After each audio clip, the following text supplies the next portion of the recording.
খুব অল্প কিছু উপকরণ দিয়ে আমি বাসায় বসেই মোমো তৈরি করে ফেলেছি। বিশ্বাস করেন অনেক অনেক অনেক বেশি টেস্ট ছিল। আর মোমোটা তৈরি করেছি ফার্স্ট টাইম। ইনায়ের বাবা হঠাৎ করে ফোন করে বলতেছে যে আজকে আমি বাসায় নাস্তা করব।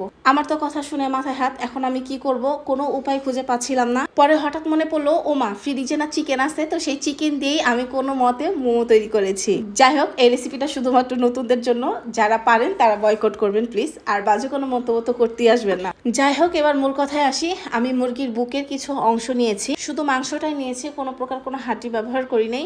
এরপরে আমি এটাকে খুব ভালো মতো একদম কিমা করে ফেলেছি।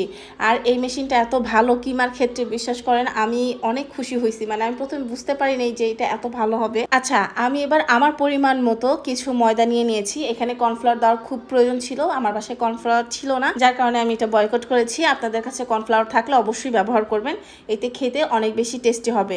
তো আমি এখানে গরম পানি ব্যবহার করেছি। আপনারা একটু গরম পানি ঢালবেন আর একটু হাত দিয়ে মথে নেবেন, ওই যে আমরা রুটি যেভাবে বানাই না, সেম ওইভাবেই। এরপরে আমি এটা 2 মিনিটের জন্য রেস্টে রাখবো। আর রেস্টে রাখার আগে অবশ্যই এটার উপর দিয়ে একটু তেল ব্রাশ করে নিব। এইবার ডোটা এক সাইডে রেখে আমি অনেক ইম্পর্টেন্ট একটা কাজ করব, সেটা হচ্ছে আমি কিছু তেল দিয়ে একটু আদা একটু রসুন এখানে ভেজে নিব। আপনারা চাইলে এটা কুচি করেও দিতে পারেন, তবে আমার কাছে ভাজা স্মেলটা অনেক বেশি ভালো লাগে, এর জন্য আমি এটা ভেজে দিয়েছি।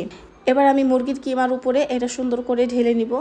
ঢেলে নেওয়ার পরে আমি একে একে প্রত্যেকটা উপকরণ মিশাবো। প্রথমে আমি এখানে কাবাবের মশলা মিশিয়েছি, কারণ কাবাবের মশলাটা আমার কাছে খুব ভালো লাগে, মানে এটার গন্ধটা অনেক বেশি ভালো লাগে। এর জন্য আপনারা চাইলে নাও দিতে পারেন, আমার কাছে ভালো লেগেছে তাই দিয়েছি। কাবাবের মশলা দেওয়ার পরে আমি একটু ধনিয়া গুঁড়া দিয়েছি, তারপর দিয়েছি হচ্ছে কি কাঁচামরিচ। কাঁচামরিচ দেওয়ার পরে আমি একটু বেশি পরিমাণে পেঁয়াজ দিয়েছি, কারণ পেঁয়াজটা খেতে আমার অনেক বেশি ভালো লাগে। এর জন্য আমি বেশি পরিমাণে পেঁয়াজ দিয়েছি আর কি। আপনারা চাইলে একটু কম দিতে পারেন বা বেশিও দিতে পারেন, এর থেকে কোনো সমস্যা নেই। তারপর পরিমাণ মতো লবণ দিয়ে এইটাকে অনেকক্ষণ আমি এটা মেখেছি। আমার হাতে সময় ছিল না, যার কারণে আমি এটা রেস্টে রাখতে পারি নাই, তবে রেস্টে রাখলে আরও বেশি আমি হতো। তো আমি রেস্টে রাখবো না দেখেই আমি অনেকক্ষণ প্রায় এটা মাখামাখি করেছি। আর যত বেশি মাখামাখি করবেন এটার ভিতরে তত বেশি মশলাটা ঢুকবে।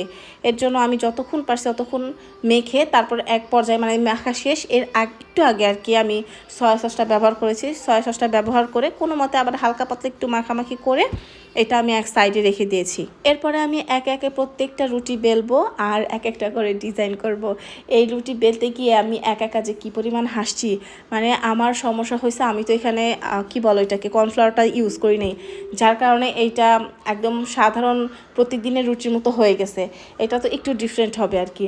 তো কর্নফ্লাওয়ারটা দিলে এইটার বেলতেও সুবিধা হতো, আবার বেশি নরম হতো না, শক্ত হতো না, পুরো পারফেক্ট হতো।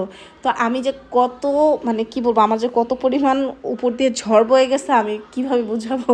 আমি একলা হাসতেছি আর বেলতেছি যে হায় আল্লাহ, এখন আমি কি করব। তারপর কোনো মতে যতটুকু ডিজাইন করতে পারছি ততটুকু করছি। আমি অতটা ভালো ডিজাইন করতে পারি না, আসলেই পারি না। তো তারপর আমি চেষ্টা করছি আর কি ভালো মতো করার জন্য। যাই হোক, আমি মোটামুটি একটু ট্রাই করছি, ইউটিউব দেখে দেখে একটু ট্রাই করছিলাম। তারপর পরে দেখি যে না, আমি সাকসেস আমি করতে পারছি, মানে একটু একটু করতে পারছি।